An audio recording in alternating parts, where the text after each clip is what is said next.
I'm Benjamin Hall, and I'm searching for heroes.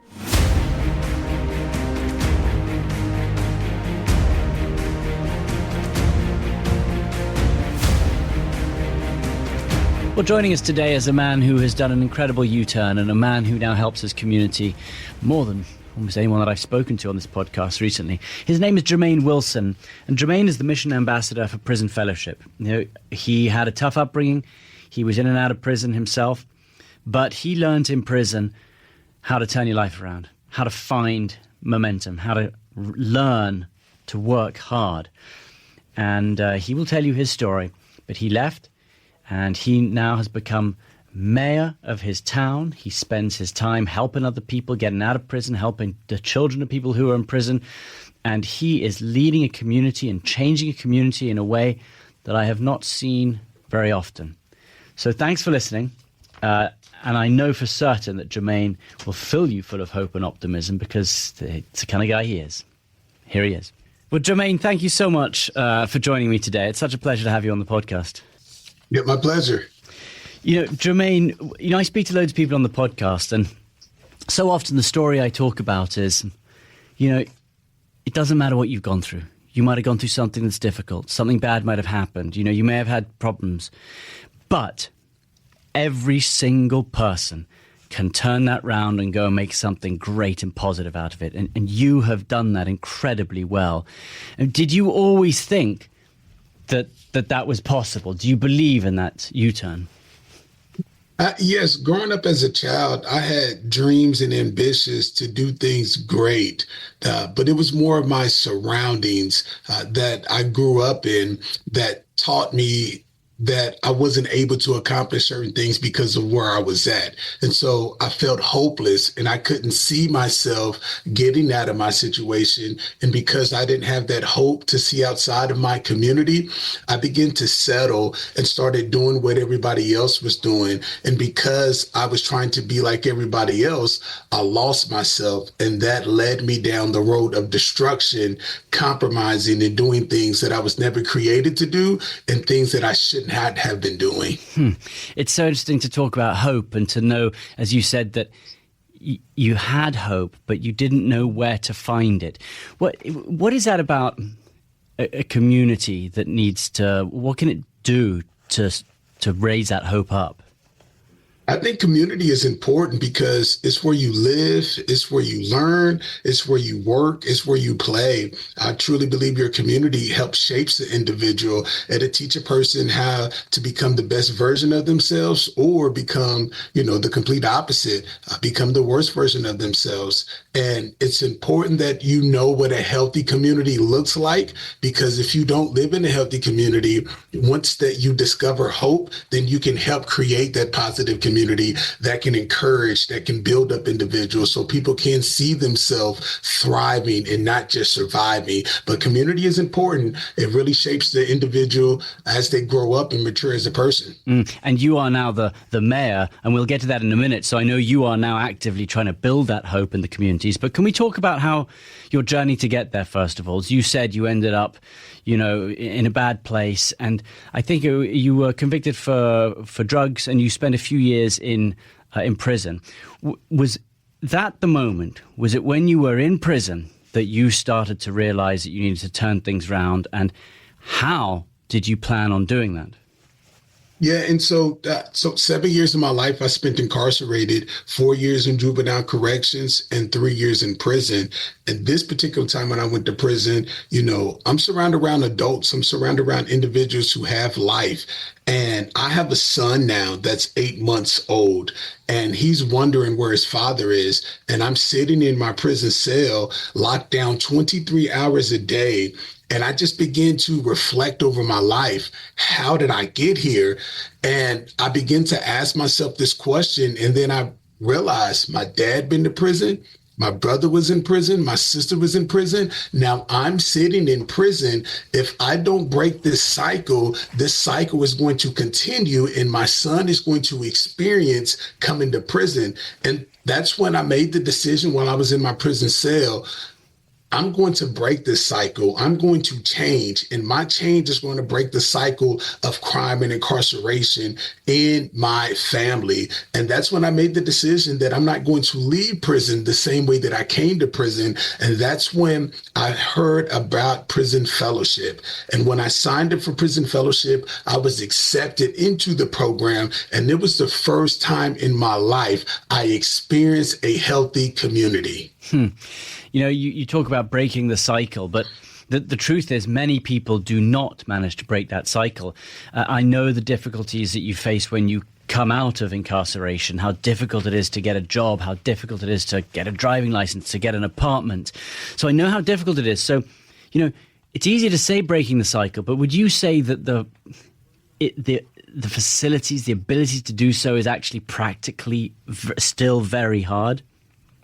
It's very challenging. One thing that the Prison Fellowship Academy taught me, it taught me perseverance. It taught me to never give up.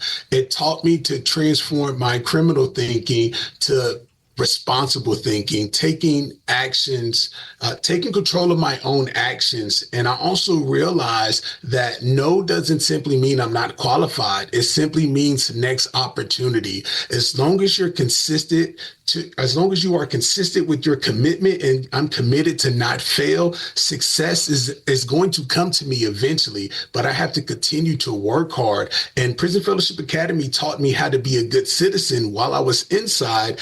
And I dealt with, know how to communicate. I dealt with the conflict resolution. And then I also learned how that hard work does pay off. You are going to be rewarded. And so I experienced all of these things in prison, and it prepared me for society. So once I experienced, the free world and I was faced with opposition, I knew how to overcome those challenges. I didn't give up because I learned the importance of not giving up while I was in prison. Yeah. And I suppose there are two sides to that. One is that you don't want to fail, but I suppose the other lesson is that it is okay to fail the first time, but it's the commitment to say, okay, it didn't work this time, but let's keep trying. And I wonder if many people they lack that, and it's easy to get off track. So, and what do you think? Do you think that is that something that can be taught, that sense of commitment? Oh, yes, sir. And I think people have to understand failure teaches you something. The goal is to be able to learn from where you failed at. And you don't want to repeat those same mistakes. And as long as you continue to learn and you apply those things that you had learned from that failure, the goal is to never quit.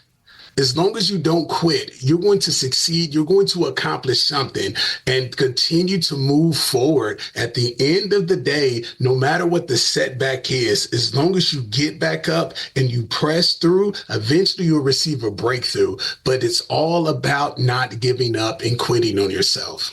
But I'm still curious as to how, why there is still such sort of a high level of incarceration, why so many people find it so difficult to find what you found.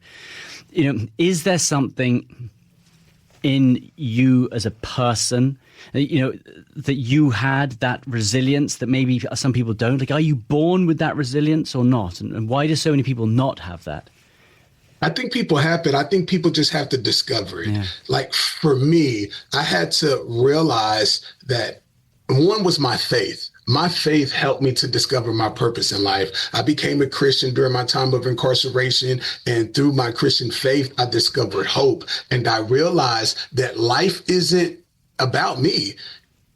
Being selfish is what landed me in prison. When I realized life was about serving others and impacting those that are around me, that's when I was able to discover my purpose. And I discovered the importance of life when I had a son. Yeah. And once I was able to realize that I have a son who needs his father, who wants me to be there and needs me to be there, that's when I realized that I have to do this for him so he doesn't repeat the same cycle, nor his children have to experience what I experienced, nor do I want my son to experience as well. I think purpose and hope it's embedded in all of us. I think we are born with it, but we go through struggles, we go through trials, and it helps us to discover what's inside of us. It's the pain, that connects us to our purpose. And the purpose is much more greater than the pain that we ever experience. And there's this quote that I learned, and it says, without struggle, there is no progress. Without progress, there is no success. So I truly believe we have to experience the pain, and the pain helps reveals the purpose that's in our life. Oh, that's absolutely spot on. Yeah, I couldn't agree with you more. Talk to me about being a father and how you now raise your son and the conversations that you have to him to sort of lead him on this path. I mean, how do you do that? I'm there with my son. The best gift that you can give your child is to be present in their life. I'm a firm believer. People experience those things that they are exposed to. I was exposed to drug crimes and violence at an early age, and I ended up experiencing it. Now, being present in my son's life, I'm able to expose him to things that are beneficial, that gives him hope, that teaches him how to work. And I expose him to those things that are healthy and beneficial for him. He's experiencing things that I never experienced before in my life. My son is getting ready to graduate early. My son is already attending college classes, and my son has a lawn care business, and he's also working. And that's because I was able to expose him to what hard work looks like, what success looks like, and why education is important. So with me being present in his life and walking alongside him and teaching him not to do this because it leads to these consequences, because I experienced it, it's important. And so walking alongside him and helping him to discover himself and also build this faith in Jesus as well. Yeah. And it's not just your son, of course. I know that you also mentor inmates as well. So I know you're really active in helping inmates get out as well. What is sort of your discussion to an inmate, for example, and you're trying to incentivize them to find that hope, to find that change? What do you say to them when you're sitting opposite them in their cell to really motivate them? Don't allow the circumstances you were born in dictate the outcome of your life. We are all going to experience some trials and tribulations, some setback. But once you fall, we are going to fall short and make mistakes. But don't allow your failure or where you have fallen to cause you to stay there. It's your responsibility to get back up. But when you get back up, just realize that you were stronger than what you were before because you have gained wisdom, you have gained experience. And remember, your change is not just for you. You're changing because you want to be able to help your children to be able to thrive. We experience the survival mode. It's just so we can now teach our children how to thrive.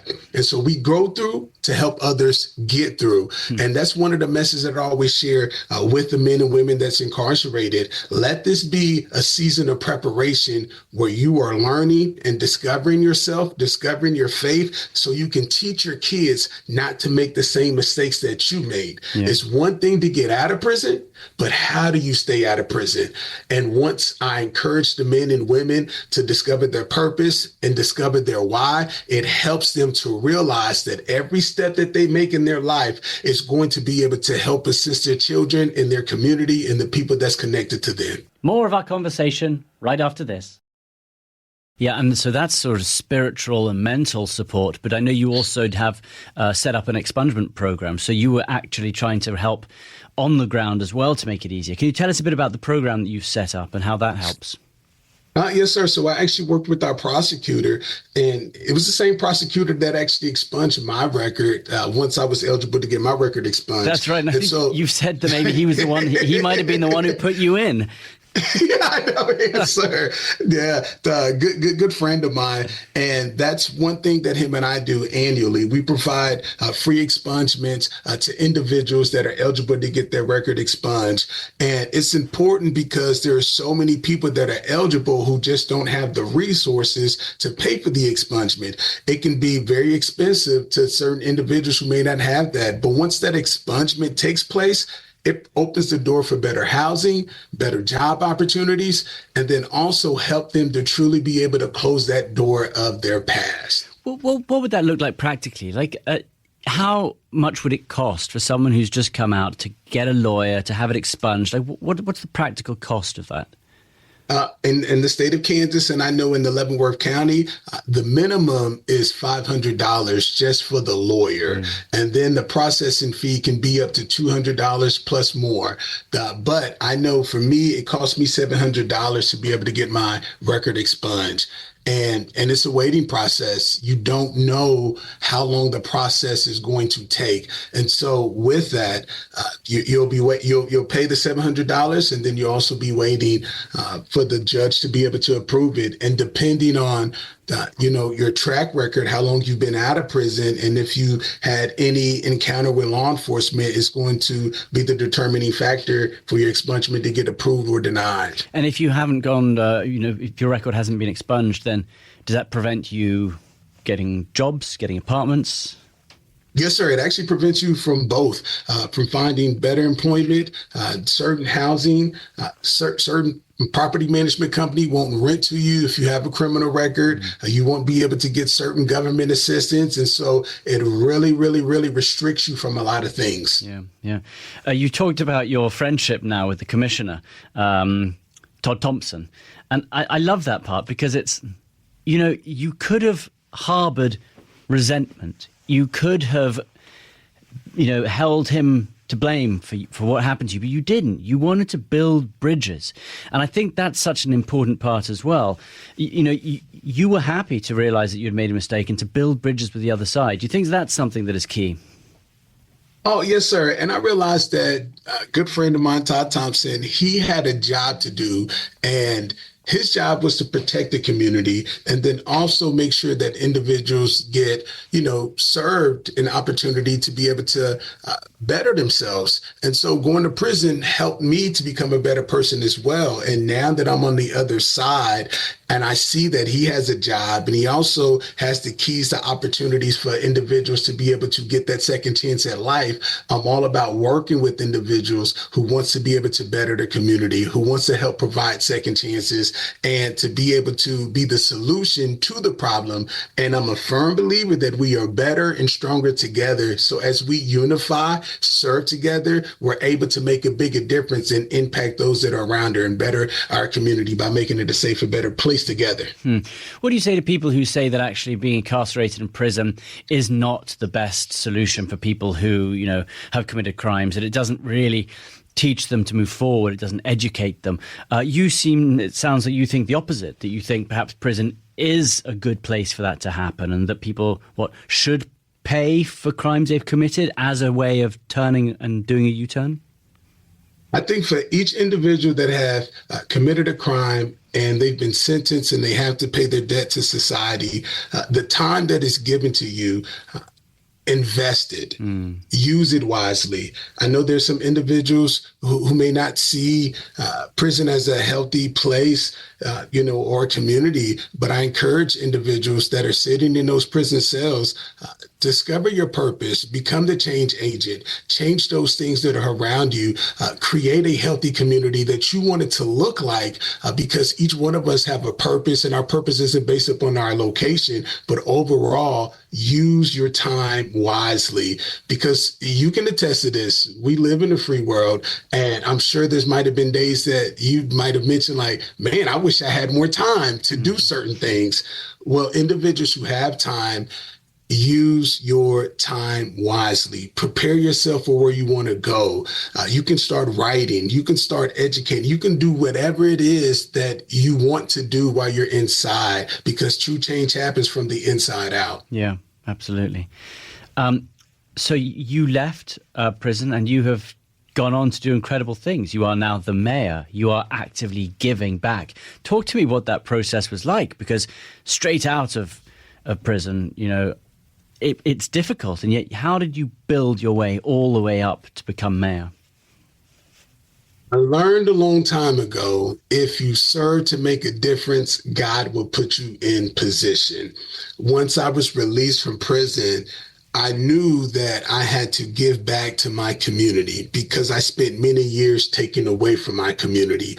And it wasn't for me to try to serve for a position. I just really wanted to help make a difference. I realized what a healthy community looked like when I was in the Prison Fellowship Academy. And now I have an opportunity to create hope for my community that I seen as once hopeless. And so as I'm serving, I'm working, I get involved off into my church. My church gives me an opportunity to start teaching the youth. I'm sharing my stories. I'm going to the schools, letting kids know not to make the same mistake that I made.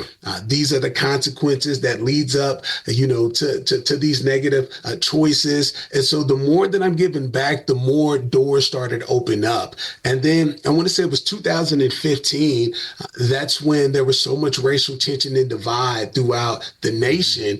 And I seen that there was a lack of trust between the citizens in my community and our local law enforcement. That's when I reached out to our chief of police and I just told him that we need to work together. And he asked me, what did you have in mind? I said, trust needs to be established between the citizens and law enforcement again. We need unity in our community. And that's when we started working together, started doing outreach events together. And one of our biggest events that we did together, it was called Bridging the Gap. And it was the youth versus the police department in basketball. And so once we did that event, it brought out so many different people from our community. It brought out church leaders, political leaders. It brought out blacks, whites. It brought out the homeless community. It brought out, the wealthy community. But people wanted to see something different. And when they got exposed and experienced what unity looks like in our community, that's when people's hearts was opened up to receive what was happening. And that's when people started asking the question, hey, who put this event on? They said, man, that's the short guy over there. And they said, have you ever thought about getting involved in politics? And my answer was no, I did not want to do it. But they said, you have a heart to serve. You have a heart to be able to unify people. This is exactly what our community needs. Mm-hmm. And once I had those words spoken by my good friend, Sean Cretton. He had said, Jermaine, the way that you were serving this community, one day you could possibly become the mayor of Leavenworth, Kansas. Amazing. And you went on and you did it. What is the hardest thing that you find now as mayor that you think is more difficult than you expected it to be? Working with people who disagrees with you. Who may not support you, who may not believe in your vision. Finding something that we can work toward together that's going to help better our community. And I think that's the most important part. Finding individuals why. Why did you run? Why are you here? What can we do together? And so once we find that common goal that we can work on together, then we can build on that. But the hardest part is finding that common goal. Yeah. Oh, absolutely. I mean, what would your message then be, sort of as we finish up for today, to people who are listening, who are going through something, a difficult time in their life? That can be personal, that can be professional, whatever it is. They're having a tricky time right now. What message would you give them to remind them to keep working, to find that hard work, to find that commitment? What's your message? Don't give up. And don't be inspired by the negative things that are around you, but be inspired by what's inside of you. Greatness is inside of each and every last one of us.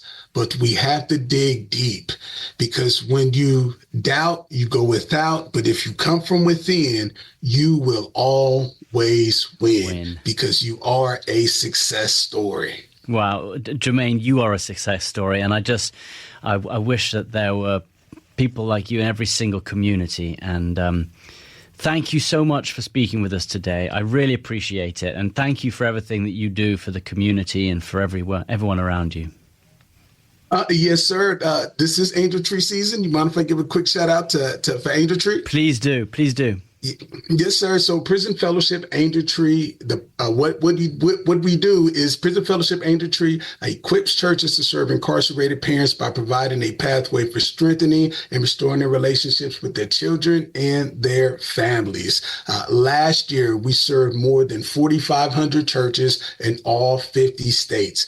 We served more than 254,000 children, and over 10,000 Angel Tree children requested and received Bibles. Why Angel Tree is important? Because approximately 1.5 million, or 1 in 49 children in America, have a parent in prison. Prison Fellowship Angel Tree operates with an understanding that we cannot replace the parent, but we can help assist the parent with serving their children. And just because you're in prison does not mean you are no longer a parent. This is Angel Tree season, and I just want to encourage individuals. There are still nearly 40,000 kids waiting to be sponsored from our virtual Angel Tree. Will you please go and visit our website at www.angeltree.org/give. www.angeltree.org/give. Thank you for your time. Thank you for being a blessing. And remember, we are stronger together. God bless. You're the man, Jermaine, and you're absolutely right. So many kids must suffer because of that their parents are locked up, and it's nothing to do with them, and they must get all the support they need, and Angel Tree does that for them. So thank you, and anyone listening, have a look at it. Go and look at it. It's going to change so many people's lives. Jermaine, thank you for joining us. Yes, sir. Thank you. God bless. I just think that speaking to people like Jermaine gives me so much optimism and hope. It is such a reminder that it doesn't matter what you've gone through. It doesn't matter how tough things are. You can always turn it around. It doesn't matter if you've been knocked down. You can stand up again. It doesn't matter if you fail. As Jermaine said, you learn more from your failures than you do from anything else. And so I just think that that's a lesson that we must all learn. We must tell all our children that as well. Keep trying, keep learning. Life is an adventure of ups and downs, but nothing should stop you reaching the top. And I know Jermaine is just a mayor at the moment, but goodness, I think Jermaine could go much further. Thank you for joining. And just remember, if you're going through something that's difficult right now, you can turn it round. All of us can. Have a great day. Thanks for listening to Searching for Heroes. Listen ad-free with a Fox News Podcasts Plus subscription on Apple Podcasts, and Amazon Prime members can listen to this show ad-free on the Amazon Music app.